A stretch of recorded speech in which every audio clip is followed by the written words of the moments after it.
So I'd like to give a quick word on the crossovers, and we'll split them up by major and minor. So before I was skipping around to respect the modes, but in this case I'll keep it on the same route for the sake of simplicity, as I've said many times.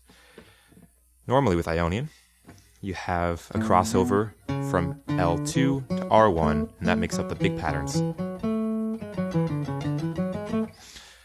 Since you have a sharp 4 with Lydian, it's a lot more complicated to, you don't get the same big pattern. What you do have is two right patterns, so you have R1 and R2 that are found in the big patterns. So you've gone from left-right crossover to right-right for these patterns. Now lastly, with Mixolydian, you have D2, L1, L2. And it is perfectly acceptable to use that sixth note because it is part of the Mixolydian. So, comparing the three, you have left to right for Ionian, right and right on Lydian, and left and left with Mixolydian. So it should make it a lot simpler. When you're trying to jump around, you can use and find those big patterns and then fill in the notes depending on the mode you want to play.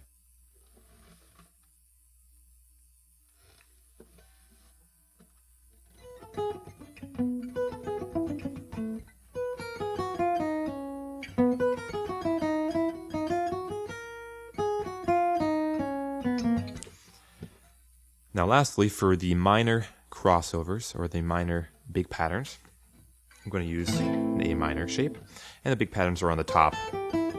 Alright? Just like you would for major, the natural minor has a crossover from left to right going upwards. For Dorian, you don't get that crossover, you instead get a right to right, just like you would Lydian. So let's play the scale upwards. Right 1, right 2. So you get that crossover. The last example, Locrian's a little bit different because you're missing a note, but it's still a similar crossover. So let's play that.